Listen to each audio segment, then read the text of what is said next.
Bible చదవటానికి 4W formula. First W wear.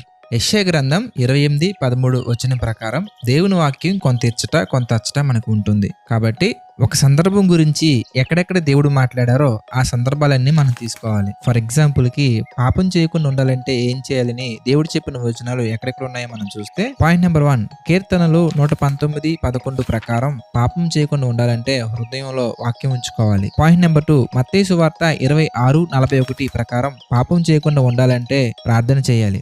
Point number 3 ఆదికాండం 4:7 ప్రకారం పాపం చేయకుండా ఉండాలంటే సత్క్రియలు చేయాలి.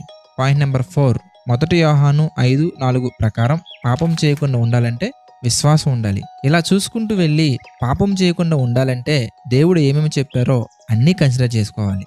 సెకండ్ W హూ అంటే ఎవరితో మాట్లాడుతున్నారో చూసుకోవాలి. అనగా దేవుడు దెయ్యంతో మాట్లాడుతున్నారా, దెయ్యం దేవుడితో మాట్లాడుతున్నాడా, మనుషులు దేవునితోనా, దేవుడు మనుషులతోనా, దేవుడు దూతలతోనా, దూతలు దేవునితోనా, ఇలా చూసుకోవాలి. లేదంటే మత్తయి 4:6లో దెయ్యం క్రీస్తుతో కొండ మీద నుంచి దూకే అనే వాక్యం నాకేనేమో అని దూకేసే ఛాన్సెస్ కూడా ఉన్నాయి.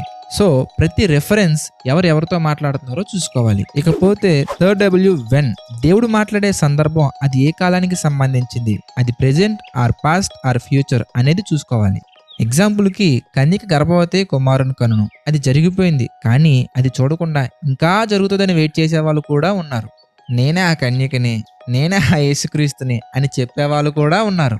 బికాజ్ అది పాత నిబంధన, కొత్త నిబంధన, ఆ వచనం ఎప్పటిది అని చూడట్లేదు. కాబట్టి ఇలాంటి వారు కూడా ఉన్నారు. సో బైబిల్ చదివేటప్పుడు వెన్ అనగా అది ఏ కాలానికి సంబంధించిందో చూడాలి. ఇక లాస్ట్ W వై.